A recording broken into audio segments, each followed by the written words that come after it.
उसी बीच में विधायक जी की पत्नी का फोन आता है कि विधायक जी कह रहे हैं कि कम से कम आपको 15 से 20 लाख रुपया मिल जाता, आप लोग केस में काहे फंस रहे हैं, उसमें कुछ नहीं मिलेगा। लेकिन हम यही कहेंगे साहब कि हमको न्याय चाहिए। कौन बोला 15-20 लाख मिलेगा? 15 से 20 लाख रुपए विधायक जी की पत्नी बोली है। कौन विधायक की पत्नी? सरवन निषाद, हमारे चौरी चौरा विधानसभा के विधायक हैं इंजीनियर सरवन निषाद। उनके पत्नी द्वारा हमारी पत्नी के नंबर पे फोन आया है। हम कॉल रिकॉर्ड नहीं कर पाए, लेकिन हम स्क्रीनशॉट आपको उनके नंबर का 4 मिनट बात हुआ है, हम आपको दे देंगे ताकि आप जनता के सामने रखिए। क्योंकि देखिए हम लोग चुनते हैं एक नेता को, किस लिए चुनते हैं? हम भी निषाद समुदाय से आते हैं, हम यही सोचते हैं, हम यही सोच के उनके पास अपनी माँ को भेजे। हमारे पिताजी का हत्या कर दिया गया है और इसमें वीरेंद्र निषाद और दिनेश निषाद पहलवान यादव, यही लोग शामिल करके हमारे पिताजी को साजिश करके मारा गया है। नमस्ते, मेरा नाम प्रिंस तिवारी है। अगल बगल एक तस्वीर आपको दिखाई दे रही है। बगल में बुजुर्ग महिला हैं, इनका नाम है मीरा देवी। झगार थाना क्षेत्र का मामला है। कुछ दिन पहले एक विवाद होता है। विवाद जो है इस कदर बढ़ता है कि पूरी तरीके से मारपीट का समय जो है उस समय आ जाता है और मारपीट होती है। मारपीट में मीरा देवी के पति जो है गंभीर रूप से घायल हो जाते हैं। जिसके बाद से इलाज के दौरान उनकी है मौत हो जाती है। मामले को जो है इधर उधर करने के लिए, मामले को सलटाने के लिए इनके पास जो है लगातार फोन कॉल्स भी आते हैं और तमाम जो है इनके पास फरियाद आते हैं कि मामले को आप दबा लीजिए और इतने रकम आप आपको दे देंगे।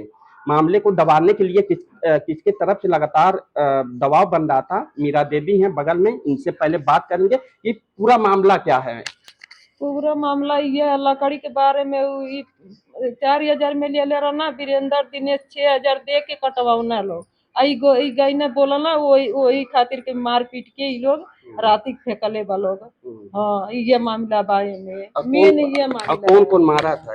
अब वीरेंद्र आना, दिनेश आए गो तो माना दारू पिए वाले बना पहलवान, नई बाजार का है। तो जब मारपीट हुआ तो आपने इसकी शिकायत पुलिस थाने चौकी पे किया था? हम तो उनके जब मारपीट भइल ओकरे बाद में मतलब हम सब्जी लेवे खातिर के ले आवे खातिर घरे फोन कैनी तो उ कहना जे मतलब हम 1 घंटा बाद आई भी। 1 घंटा बाद आई भी, वो कहना तू सब्जी मंगा लीजिए। तो देखिए अभी जो है ज्यादा बताने में असमर्थ हैं और इनके पति हैं, इनके पति की अब जो है मौत हो गई है। ज्यादा बातचीत करने के लिए बगल में जो है उनके पुत्र हैं। क्या नाम है आपका? पहले रंजीत कुमार। क्या है पूरा मामला? सर हमारे पिताजी का हत्या कर दिया गया है और इसमें वीरेंद्र निषाद और दिनेश निषाद पहलवान यादव, यही लोग शामिल करके हमारे पिताजी को साजिश करके मारा गया है। हमारे पिताजी को पहले इनको घटना स्थल से लेके आया गया, जहाँ पे इन लोगों के साथ, जहाँ पे पेड़ कट रही थी, वार्तालाप हुई। बस 2 लोग वहाँ से साइड हट गए। ठेकी से 1 किलोमीटर दूरी के जगह पे पेड़ के सामने जाके वो लोग खड़े थे अंधेरे में और मेरे पिताजी को तकरीबन 8 बजे तक उनको भरपूर पिलाया गया। पहले उनको नशे के होश में बिल्कुल नशा कर दिया गया, तब जाके जब उनको बोला गया कि आप जाइए। जैसे वहाँ से ठेकी से 800 मीटर की दूरी पर निकले, हमारे पिताजी को वहीं पर पराजित कर दिया गया। हमारे पास वीडियो क्लिप है।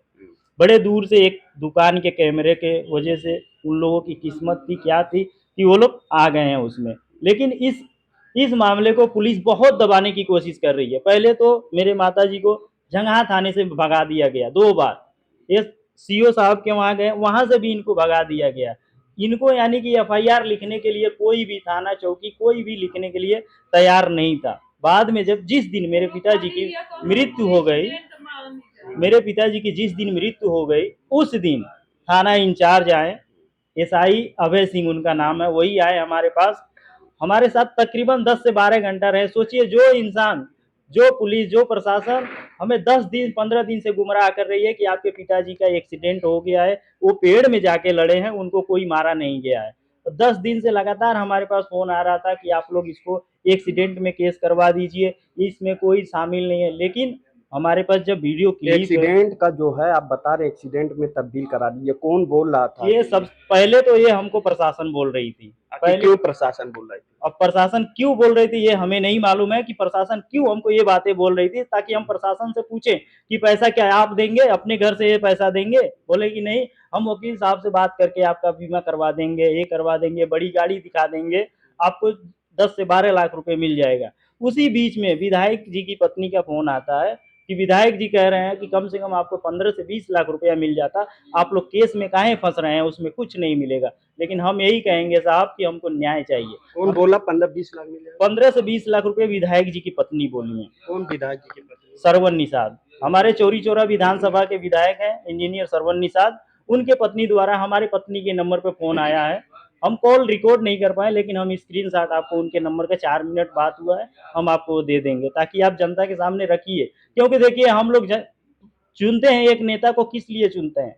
हम भी निषाद समुदाय से आते हैं, हम यही सोचते हैं, हम यही सोच के उनके पास अपनी माँ को भेजे थे। उनके द्वारा कोई भी हमें नहीं मिला। हमारे पिताजी उनके बहुत बड़े समर्थन थे, ताकि जो हमारे पिताजी को मारा गया है जिनके द्वारा, वो भी निषाद पार्टी के समर्थन थे। लेकिन हमारे पिताजी अब नहीं रहे, तो अब हमारा कोई भी नहीं सुन रहा है, ना प्रशासन सुन रही है, ना विधायक सुन रहे हैं, ना नेता कोई भी नहीं सुन रहा है। और नहीं तो ऊपर से इस मामले को दबाया जा रहा है और हमें इंसाफ नहीं मिल रहा है।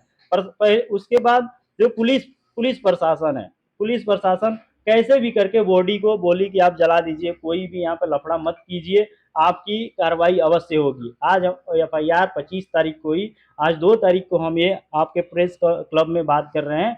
अभी तक अपराधी खुलेआम घूम रहे हैं। कल शाम को 1 तारीख को वीरेंद्र निषाद हमारे चौराहे पे आके हम लोगों को धमकी दे रहा था कि अभी 1 लाशें गिरी है, दूसरी लाशें का इंतजार करो, बहुत जल्द दूसरी लाशें गिर तो जाएगी। इन लोगों के ऊपर मुकदमा नहीं दर्ज हुआ? मुकदमा दर्ज हुआ है साहब, ये मुकदमा देखिए, आप मुकदमा का पेपर देखिए। मुकदमा दर्ज हुआ लेकिन गिरफ्तारी नहीं हुई है। ये देखिए मुकदमा दर्ज हुआ है, मुकदमा दर्ज हुआ है, लेकिन हमारी कार्रवाई कोई नहीं कर रही है। प्रशासन अभी तक पता नहीं क्या कर रही है। हम कह रहे हैं प्रशासन से आखिर किस प्रकार से छानबीन कर रही है। उनसे ज्यादा हम सबूत इकट्ठा कर लिए हैं उन लोगों के खिलाफ। हमारे पास, हम प्रशासन से ये भी कहें जिस दिन मुकदमा दर्ज हुई कि आप CDR निकलवा दीजिए। जिस हमारे पिताजी की लोकेशन पे कौन कौन है आपको भी मालूम हो जाएगा, हमको भी मालूम हो जाएगा, हमारे माताजी को भी संतुष्टि हो जाएगी। लेकिन प्रशासन हमको बार बार यही कह रही है कि नहीं, आपके पिताजी पेड़ में लड़के एक्सीडेंट हो गया उनका, पेड़ में लड़ने की वजह से उनकी मौत हुई है। लेकिन नहीं साहब, मेरे पास पक्का वीडियो है, वीडियो में दिख रहा है कि हाँ उनके ऊपर कोई वार कर रहा है। तो अब आप क्या चाहते हैं आखिर? हम यही चाहते हैं माननीय श्री मुख्यमंत्री जी से कि देखिए सर, हम आपसे यही हाथ जोड़ के विनती करते हैं। हमको पता है कि प्रशासन भले भ्रष्टाचार है, लेकिन हमें अपने सरकार के ऊपर विश्वास है, हमें अपने सरकार से न्याय चाहिए। ठीक, बहुत बहुत धन्यवाद। तो ये थे मृतक जो थे राम रस शरण, उनके पुत्र हैं। इनका साफ तौर पे कहना है कि हमारे पिता की जो है मारा पीटा गया, उसके बाद से जो है इलाज के दौरान उनकी मौत हो गई। इसकी शिकायत हमने स्थानीय थाना से लगाई, यानी बड़े लोगों से भी हमने इसकी शिकायत की, परंतु उन लोगों पर कुछ है मुकदमे तो जरूर लगे, परंतु उनकी गिरफ्तारी नहीं हो रही है। लगातार जो है जान से मारने की भी धमकी हो रही है। अब मामले को जो है लिपापोती करने का लगातार प्रयास भी किया जा रहा है, दबाव बनाया जा रहा है कि कुछ लाखों रुपया ले लीजिए, मामले को दबा दीजिए। लेकिन मृतक के पुत्र हैं और बगल में उनकी माता जी हैं, जो मृतक तो उनकी पत्नी है।